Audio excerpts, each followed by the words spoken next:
வெற்றிவேல் முருகனுக்கு அரகரோகரா. இந்த உலகத்திற்கே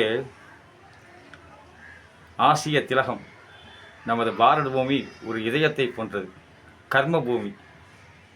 உலகத்தில் வாழ்வதற்கு கடைசியாக தேடி வரக்கூடிய இடம் ஆன்மீகம். அந்த ஆன்மீக பூமி இந்த மண்ணில் தான் எல்லா ஆன்மீக பெரியவர்களும் மகான்களும் குருமார்களும் சித்தர்களும் பிறந்து மனித வாழ்க்கைக்கு உதவி செய்திருக்கிறார்கள். தேனை உண்டு அதை பகிர்ந்து அளித்து சென்றிருக்கிறார்கள். பல பூக்களாக தேனை பருகி அதை பக்குவமாக அவரவர்கள் மொழியிலே, அதுவும் நம் தமிழகத்திலே பல வள்ளல்கள் மகான்கள், அதில் ஒருவர் ராமலிங்க அடிகளார். பசித்திரு, பசி இருக்கும்போது தான் உணவை தேடுகிறோம். இறையோடு சேர்ந்து இறைவனையும் தேடு. பசித்திரு, அந்த அந்த ஆர்வம் இருக்க வேண்டும், அந்த இன்வால்மெண்ட்டு, அந்த ஈடுபாடு இருக்க வேண்டும் ஆன்மீகத்தில். அப்போ பசித்து இருக்கணும். தண்ணீரில் முழுகினா மூச்சு விடுறதுக்காக எப்படி வெளியில் வருமோ அந்தமாரி முயற்சி இருக்கணும். ஆன்மீகத்தில் முத்து எடுக்கணும், ஆன்மீகத்தில் முத்து எடுக்கணும். முக்தி அது. தனித்திரு, ஒரு தனித்தன்மையோடு இருக்கணும். விழித்திரு, அதாவது தூக்கம் முக்கியம். தூக்கமும் கண்களை தழுவட்டுமே, அமைதியில் நெஞ்சம் நிலவட்டுமே. கண்ணதாசன் அவருடைய திரைப்பட பாடல். தூக்கம் ரொம்ப ரொம்ப ரொம்ப முக்கியம். நம்ம ரீசார்ஜ் பண்ணுற மாதிரி தூக்கம். நம்மளுக்கு கொஞ்சம் இந்த உலகத்துலேருந்து விலகி ஞானம் பெற்ற மாதிரி இந்த அறிவு விழித்துக்கிறோம். அப்போ அவ்வளோ ஃப்ரெஷ்ஷாக புத்துணர்வாக இருக்கும்.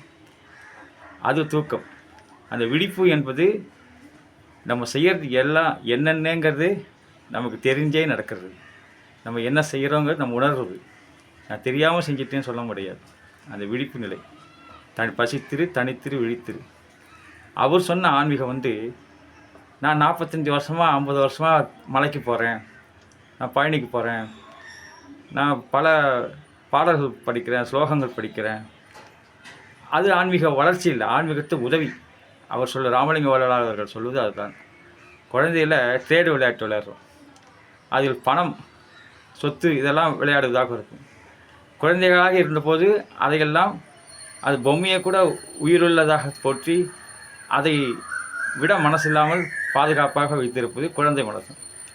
கொஞ்சம் வளர்ந்த பிறகுதான் அந்த பணம்லாம் ஒரு பேப்பர், அது விளையாட்டு கருவி என்பது. அப்போ உண்மையான பணத்தை நாடுகிறது. அதோடு நிற்காமல் அதை தாண்டி உண்மையான பணம் எது, உண்மையான செல்வம் எது, உண்மையான அந்த உண்மையை நாடி போகின்ற போது அந்த அறிவு தேடல் தேவை இருக்குது. தேடுங்கள், கேளுங்கள், கிடைக்கும் என்பார்களே. அந்த ஆன்மீக தேடல், அந்த ஆன்மீக கேள்வி நம்ம கேட்டுக்கொள்கிறோம். ஏன், எப்படி, எதற்கு, எவ்வாறு எல்லாம் கேள்விகள் மூலமாக பல பதில்களை உருவாக்கிறோம். அது உள்ளுணர்வை எழுப்பும். உள்ளுணர்வு பதில் சொல்லும். எல்லாருக்கும் உள்ளுணர்வு சொல்லிக்கொண்டு தான் இருக்கும்.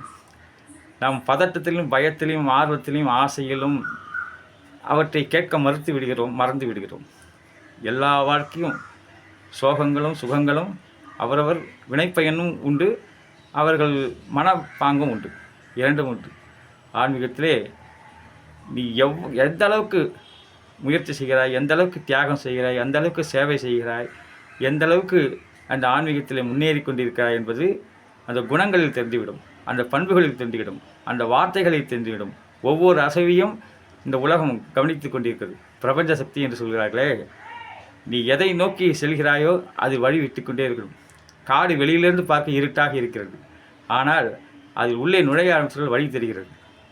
டிராஃபிக்கில் கூட நம்ம உள்ளே இறங்கி போனால் ரோட்டில் வழி கிடச்சிருது, அந்த வேகத்துக்கு வழி கிடச்சிருக்கு. இல்லாட்டா வேடிக்கை பார்த்துட்டு கரையிலே நின்றுக்க வேண்டியதான். ஆற்று வெள்ளம் போகிற ஒவ்வொரு நிமிடமும் கால வெள்ளம் புது புது விஷயங்களை தந்து கொண்டு தான் இருக்கிறது. அது நாம் தேங்கியிருந்தால் அது நாட்டம் அடிக்கும், சாக்கடையாகிறது. அந்த ஆற்றோடையே அந்த காலத்தின் போக்கே செல்கின்ற பொழுது எல்லாம் அவன் செயல் என்ற பிரசாத புத்தியோடு செல்கின்ற போது பல உண்மைகளை தெரிகிறோம். அந்த உண்மைகளை தெரிந்து கொண்டு அதன்படி நமது வாழ்க்கை மாற்றி அமைத்துக் கொள்வது தான் ஆன்மீக வாழ்க்கை. அந்தந்த வயசுக்கு ஏற்ற மாதிரி அந்தந்த பண்புகளை நமக்கு வரும், சொல்லித்தரும்.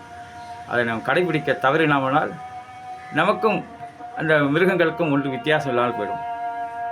பகுத்தறிவு மனிதன் அல்லவா, அந்த மிருகங்கள் போல் அந்த இடத்துல நின்று விட முடியாது. மேல் நோக்கி போக வேண்டும், ஆத்மஞானம் அடைய வேண்டும். இப்போது தூக்கமில்லாத தவிக்கிறார்கள் வயசானவங்க போல. இந்த மயில்கரிநாதர் முருகன் சன்னதிக்கு வந்தாக்க அவங்களுக்கு நிச்சயம் அந்த உறக்கம் கிடைக்கும். தெளிவில்லாமல் இருக்கிறார்கள், சஞ்சலமாக இருக்கிறது, பித்து பைத்தியம் பிடித்தா போல் இருக்கிறது என்றால் அவர்களும் இந்த மயில்கரிநாதர் முருகனை ஒரு தடவை தரிசித்து போனால் சித்தம் தெளிவாகும், புத்தி கூர்மையாகும், மனசு நீங்கள் சொல்லிக் கொடுக்கும். முருகன் அங்கு மனமே முருகன், மயில் வாகனத்தோடு முருகன் இருக்கின்றார். வெற்றிவேல் முருகனுக்கு அரோகரா, வீரவேல் முருகனுக்கு அரோகரா, ஞானவேல் முருகனுக்கு அரோகரா.